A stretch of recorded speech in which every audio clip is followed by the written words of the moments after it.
باجی کی جہاں بات ہوئی ہے وہ سب لوگ بہت اچھے ہیں، میں کہہ کر اپنی پلیٹ پہ جھک گئی۔ سیمی کی بات کر رہی ہو؟ کہاں نسبت طے ہوئی اس کی اور کب؟ تائیمہ کے اچھمبے پر میں نے اس سے زیادہ حیرت کا اظہار کیا۔ آپ کو نہیں پتا تائیمہ؟ باجی کی منگنی کو تو 1 سال ہو گیا ہے، اور اب تو فیضان بھائی امریکہ سے آنے والے ہیں، ان کے آتے ہی شادی طے ہو جائے گی۔ فیضان نام ہے ان کا؟ کیسے ہیں؟ پھپھو کی بیٹی عذرا نے بڑے اشتیاق سے پوچھا۔ بہت اچھے، بہت ہینڈسم، امریکہ سے انجینئرنگ کی ڈگری لے کر آ رہے ہیں۔ میں نے کنکھیوں سے عاصم بھائی کو دیکھا، ان کے چہرے پر خجالت نے مجھے بہت اطمینان اور خوشی بخشی تھی۔ حالانکہ جو کچھ میں نے کہا سب جھوٹ تھا، اور سچ بول کے کیا ملتا مجھے؟ احساس توہین جو اب میں نے ان کے کھاتے میں ڈال دیا تھا۔ اگلی شام دلہن کے ہاں مہندی لے کر جانا تھا۔ سب اپنی اپنی تیاریوں میں لگے ہوئے تھے۔ مجھے ایک تو عذرا کے بال بنانے میں دیر ہو گئی، اس کے بعد اپنی تیاری، اور جب میں باہر نکل کر آئی تو تینوں گاڑیوں میں کہیں جگہ نہیں ملی۔ ادھر امی کے پاس چلی جاؤ نا، نرگس باجی نے اگلی گاڑی کی طرف اشارہ کر کے کہا، پھر خود اتر کر میرے ساتھ آئیں، لیکن تائیمہ کے پاس بالکل جگہ نہیں تھی۔ تب مجبوراً نرگس باجی کو مجھے اپنے ساتھ بٹھانا پڑا۔ وہ شاید کپڑے خراب ہونے کے ڈر سے مجھے جگہ نہیں دے رہی تھی۔ چلیں، ہمایوں کے پوچھنے پر میں اچھل بھی نہیں سکی، کیونکہ ان کے اور نرگس باجی کے درمیان میں بیٹھی تھی، اور بیٹھتے ہوئے میں نے بالکل غور نہیں کیا تھا۔ اب بہت عجیب سا لگ رہا تھا، اتنی غربت جس نے میرے حواس گم کر دیے تھے۔ پچھلی نشست پہ بیٹھی لڑکیاں اور نرگس باجی مسلسل کچھ نہ کچھ بول رہی تھی، بس ایک میں خاموش تھی اور بالکل غیر ارادی طور پر اپنے بازو سے ٹچ ہوتے، ان کے بازو کے لمس کو محسوس کرتے ہوئے میرے دل کی دھڑکنیں کبھی مدھم اور کبھی بہت تیز ہو رہی تھی۔ اینی، تم کیوں خاموش ہو؟ عقب سے عذرا نے میرا کندھا چھو کر کہا، تو اس کی طرف چہرہ موڑتے ہوئے میری نظریں ہمایوں کے ہونٹوں میں دبی مبہم سی مسکراہٹ میں الجھ گئیں۔ اسی پل ہمایوں نے مجھے دیکھا تھا اور پھر یوں موڑ کاٹا کہ سنبھلتے سنبھلتے بھی میری پیشانی ان کے کندھے سے جا لگی۔ اف، کیا مصیبت ہے! میں فوراً سیدھی ہو کے بیٹھ گئی۔ لو بھائی، آ گیا عاصم بھائی کا سسرال۔ ہمایوں نے وسیع رقبے پہ پھیلے عالیشان بنگلے کے سامنے گاڑی روکی تو میں سچ مچ بہت حیران ہو کے دیکھنے لگی تھی، کیونکہ تایا ابا کی تو اتنی حیثیت نہیں تھی۔ اور پھر معمولی صورت کی دلہن کو دیکھ کر اپنے آپ میں ہی سمجھ میں آ گیا کہ عاصم بھائی نے بنگلہ، گاڑی اور پیسے کے عوض خود کو بیچ ڈالا ہے۔ اس رات پھپھو کتنی دیر تک مجھ سے ہی باتیں کرتی رہیں۔ یہ دلہن لائی ہیں بھابھی بیگم، ذرا عاصم کے جوڑ کی نہیں، اس سے اچھی خوبصورت لڑکیاں تو خاندان میں موجود تھیں۔ پتہ نہیں پھپھو کا اشارہ باجی کی طرف تھا یا انہوں نے یوں ہی ایک بات کہی۔ خاندان کی کوئی لڑکی اپنے ساتھ یہ اتنا کچھ تو نہیں لا سکتی تھی نا پھپھو؟ میں نے کہا تو پھپھو تائید کرتی ہوئی بولی، ٹھیک کہتی ہو، لیکن اب عاصم تو ہاتھوں سے نکل گیا نا، وہ لڑکی کہاں اس گھر میں رہے گی؟ عاصم کو لے کر اپنے بنگلے میں چلی جائے گی۔ ہو سکتا ہے۔ مجھے عاصم بھائی پہ تھوڑا افسوس بھی ہو رہا تھا۔ اور پھر ولیمے کے بعد ابو نے مجھے واپسی کی تیاری کرنے کو کہا تو تایا ابو کے ساتھ نرگس باجی بھی میرے رکنے پر اصرار کرنے لگی، اور میری سمجھ میں نہیں آیا کہ کیا کروں۔ امی اور باجی کی ناراضگی کا خیال سے جانا چاہتی تھی، جبکہ دل رکنے کو آمادہ تھا۔ سارا وقت تو شادی کی مصروفیت میں گزر گیا، اب فارغ ہوئے ہیں تو ہم تمہیں خوب گھمائیں گے۔ مری، اسلام آباد، پتہ ہے مری میں برف باری ہو رہی ہے۔ نرگس باجی نے میرے اشتیاق کو ہوا دی، پھر ابو سے کہنے لگی، چچا جان، اینی کو کچھ دن یہیں رہنے دیں، یوں بھی آج کل یہ فارغ ہے۔ اینی کی مرضی ہے بیٹا، رہنا چاہے تو مجھے کوئی اعتراض نہیں۔ ابو میری مرضی پہ سب چھوڑ کے خود بری و ذمہ ہو گئے، اور میں گو کی کیفیت میں کھڑی تھی کہ قریب سے ہمایوں سے گوشی کرتے ہوئے نکل گئے، تمہیں ابھی رکنا ہے۔ ان کے لہجے میں التجا تھی نہ تحکم، اور جانے کیا تھا۔ میں اپنا سوٹ کیس اٹھا کر نرگس باجی کے کمرے میں رکھ آئی۔ مجھے ہمیشہ سے برف باری دیکھنے کا بہت شوق تھا، اور میں سچ مچ دیوانی ہو گئی۔ رگوں میں لہو منجمد کر دینے والی سردی کی پرواہ کیے بغیر دونوں ہاتھوں سے برف سمیٹ کر گھروندہ بنانے کی کوشش کرنے لگی تو نرگس باجی ٹھٹھرتی ہوئی بولی، اف اینی، مر جاؤ گی، اٹھو یہاں سے، 1 منٹ پلیز، میں نے منت سے کہا۔ تبھی ہمایوں میرے سامنے پنجوں پر بیٹھتے ہوئے بولے، ایسا گھروندہ کیوں بنا رہی ہو جو ذرا سی تپش سے پگھل جائے گا؟ میں نے چونک کر دیکھا، ان کی نظریں میرے ہاتھوں پر تھی۔ میں گھبرا کے کھڑی ہو گئی اور نرگس باجی کی طرف بڑھتے ہوئے میرے ہی پاؤں تلے میرا گھروندہ بکھر گیا تھا۔ پھر ایک جگہ کافی پیتے ہوئے میں نے محسوس کیا کہ نرگس باجی اور ہمایوں اشاروں کی زبان میں ایک دوسرے سے کچھ کہہ رہے ہیں۔ میں نے قصداً ان دونوں کی طرف سے رخ موڑ لیا تاکہ وہ آسانی سے بات کر سکیں۔ کیونکہ باجی بھی اکثر کسی تیسرے کی موجودگی میں مجھے یوں ہی اشاروں میں بات سمجھانے کی کوشش کرتی، مجھے کوئی بات سمجھ آئے یا نہ، کیونکہ میں تو اس معاملے میں بہت اناڑی تھی، تو باجی جھنجھلا جایا کرتی، اس لیے میں نے ان دونوں کی طرف سے اپنا دھیان ہٹا لیا تھا۔ سنو، کچھ دیر بعد نرگس باجی مجھے اپنی طرف متوجہ کر کے کہنے لگی، تمہیں یاد ہے جب ہم لاہور میں تھے تو ہماری ماں نے عاصم بھائی اور سیمی کی نسبت طے کی تھی؟ پھر میں نے جواب کی بجائے سوال اٹھا دیا، پھر یہ کہ تم لوگوں کو عاصم بھائی کی شادی پر حیرت تو ہوئی ہوگی، انہوں نے کہا تو میں بظاہر لاپرواہی سے کندھے اچکا کے بولی، نہیں، ایسی کوئی حیران کن بات تو نہیں ہے۔ کیسے نہیں ہے؟ ہمایوں بول پڑے، نہ صرف حیران کن ہے بلکہ افسوسناک بھی۔ کیا اب تک سیمی کو اس انتظار میں نہیں بٹھایا گیا کہ؟ نہیں ہمایوں بھائی، میں نے ان کی بات پوری نہیں ہونے دی۔ امی نے تو بہت پہلے سمجھ لیا تھا کہ ان کے اور تائے ماں کے درمیان طے ہونے والی بات کی کوئی اہمیت نہیں، کیونکہ اس طرف سے بالکل خاموشی تھی۔ اگر وقفے وقفے سے یاد دہانی کرائی جاتی تب تو امی باجی کو بٹھائے رکھتی، اور باجی نے بھی بہت جلد حقیقت کو تسلیم کر لیا تھا، جب ہی تو فیضان بھائی کے ساتھ ان کی منگنی ہوئی، وہ بھی ان کی پسند سے۔ کیا واقعی تم سچ کہہ رہی ہو؟ نرگس باجی نے بے یقینی سے پوچھا۔ جھوٹ بول کے کیا ملے گا مجھے باجی؟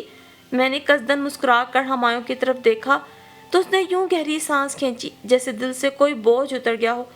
تب نرگس باجی کہنے لگی، ہم نے خاموشی یوں اختیار کر لی تھی کہ عاصم بھائی اپنے دل میں اور بوس کے چکر میں آ گئے، اور اس تمام عرصے میں ہم سب نے بہت کوششیں کی کہ وہ بہت بڑا آدمی بننے کا خیال چھوڑ دیں، لیکن یقین کرو ہم میں سے کوئی بھی ان کی اس شادی پہ راضی نہیں تھا۔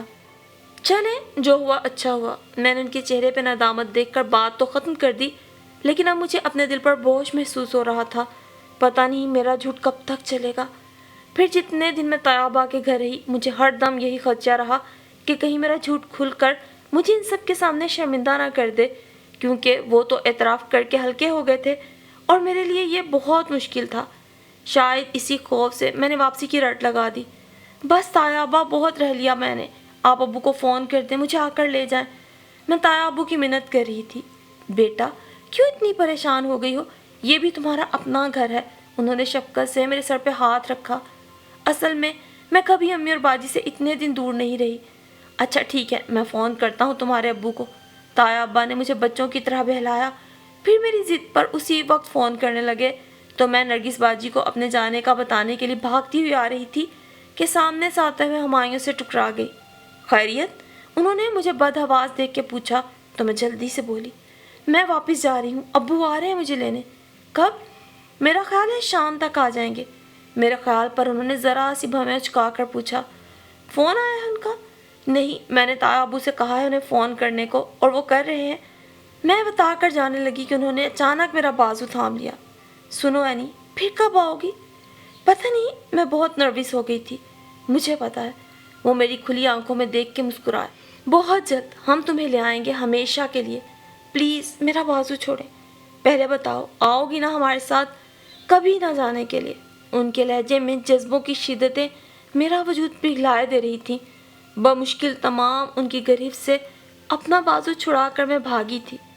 واپس آئی تو امی اور باجی تو پہلے ہی میرے جانے سے ناراض تھی۔ مزید وہاں رکنے پر تو ان کی ناراضگی سوا ہو چکی تھی، لیکن میں نے بہت جلد انہیں منا لیا، اور رات میں باجی کے لحاف میں گھس کر میں نے انہیں وہ ساری باتیں کہہ سنائی جو طیبہ کے گھر میں جھوٹ کہی تھی۔ تم نے جھوٹ کیوں بولا؟ اس لیے کہ عاصم بھائی اس زوم میں نہ رہیں کہ انہوں نے آپ کو ٹھکرایا۔ اس کے برعکس اپنے ٹھکرائے جانے کے احساس سے وہ کبھی آپ کے سامنے سر نہیں اٹھا سکیں گے۔ یہ تو ہے۔ باجی نے تو پہلے میں اطاعت کی، پھر کہنے لگی، لیکن اینی، کیا اس سے میرے اندر سے ٹھکرائے جانے کا احساس مٹ جائے گا؟ مٹ جائے گا، میں نے لاپرواہی سے کہا۔ اچھا یہ بتاؤ نرگس کیسی ہے؟ باجی کو غالباً اپنے نرگس کے ساتھ گزرے دنوں کی یاد آ گئی تھی، جب ہی اشتیاق سے پوچھنے لگی۔ ٹھیک ہے، آپ کو بہت یاد کرتی ہیں۔ اور ہمایوں؟ ہمایوں؟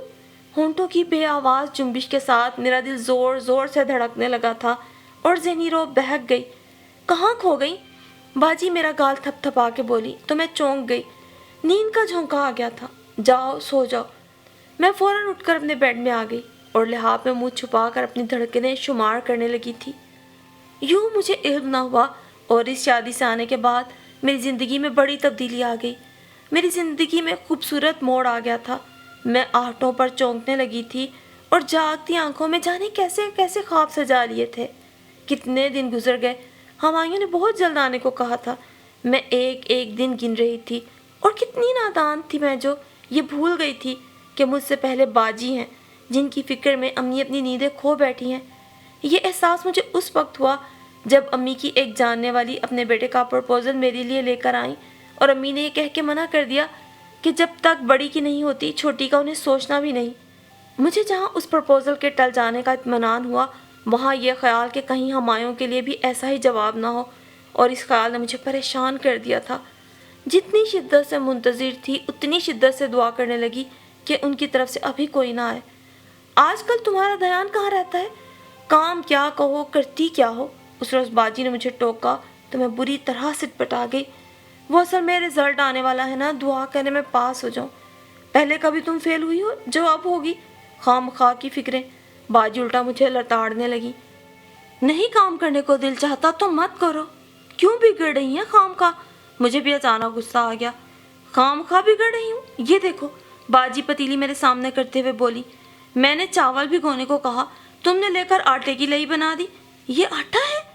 میں نے ان کے ہاتھ سے پتیلی جھپٹ لی۔ آٹا؟ اب اسے اپنے سر پہ تھوپو، باجی کہتی ہوئی کچن سے نکل گئی تو بجائے شرمندہ ہونے کے میں ہنستی چلی گئی۔ پھر کچھ دنوں میں میرا رزلٹ آ گیا۔ حسب سابق بہت اچھے نمبروں سے پاس ہوئی۔ اس کے باوجود میں نے آگے پڑھنے سے انکار کر دیا، کیونکہ اب میرا کسی کام کسی بات میں دل نہیں لگتا تھا۔ پھر غالباً میرے لاشعور میں یہ بات بھی تھی کہ کسی بھی دن ہمایوں کا پرپوزل آنے سے میری شادی طے ہو سکتی ہے، تب پڑھائی نہ درمیان میں رہ جائے گی، اس لیے ابھی سے منع کر دیا جائے۔ لیکن جب ابو نے سنا تو مجھے بہت ڈانٹا کہ میں کس حساب سے تاریخ کو خیر بات کہہ رہی ہوں۔ پھر انہوں نے مجھے فوراً کالج میں داخلے کا حکم بھی صادر کر دیا۔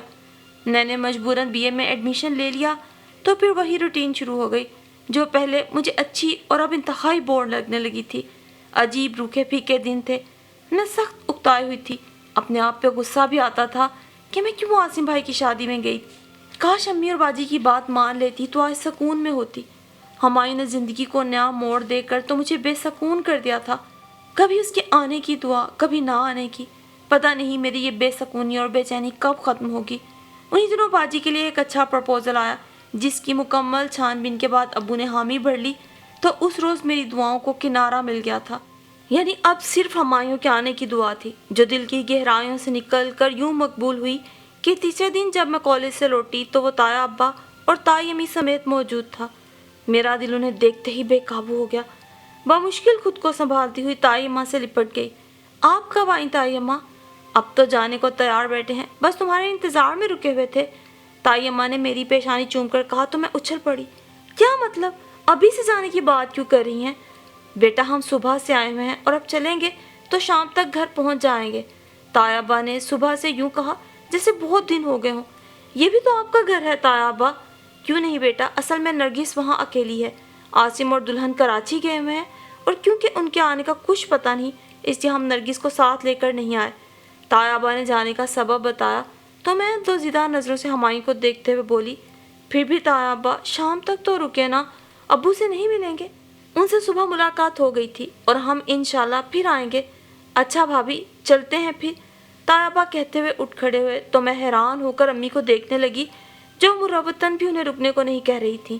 اس کے برعکس تائی اماں سے گلے مل کر یوں کھڑی ہو گئی جیسے خدا حافظ کہہ رہی ہوں۔ باجی، میں نے باجی کی تلاش میں نظریں دوڑانے کے ساتھ انہیں پکارا بھی، لیکن وہ جانے کس کونے میں تھی، میری پکار کا کوئی جواب نہیں دیا۔ تب میں اکیلی ہی تائی اماں کے ساتھ گیٹ تک آئی اور انہیں اور تایا ابو کو خدا حافظ کہا، پھر پلٹ کر ہمایوں کو دیکھا تو وہ دھیرے سے بولے، میں یہ کبھی نہیں کہوں گا کہ جو ہوا اچھا ہوا۔ جی؟ میں سمجھی نہیں اور وہ مجھے سمجھانے کے لیے رکے نہیں، فوراً باہر نکل گئے۔ میں حیران ہو کر دیکھتی رہی۔ جب ان کی گاڑی موڑ پر نظروں سے اوجھل ہو گئی تب میں بھاگتی ہوئی اندر آئی تاکہ امی کو ان کے نامناسب رویے کا احساس دلا سکوں، لیکن آگے باجی کو ہنستے دیکھ کر میں ٹھٹک کے رک گئی۔ کیا ہوا باجی؟ ارے آج تو کمال ہو گیا، میں بہت خوش ہوں کیونکہ میرے اندر سے ٹھکرائے جانے کا احساس مٹ گیا ہے۔ میں نے اپنا بدلہ لے لیا ہے آج اینی۔ باجی کے چہرے پر ایسی چمک تھی جو اس سے پہلے میں نے کبھی نہیں دیکھی تھی۔ کس سے؟ میں نے قدرے گمسم انداز میں پوچھا تو باجی زور دے کر بولی، انہی لوگوں سے جنہوں نے کبھی مجھے ٹھکرایا تھا۔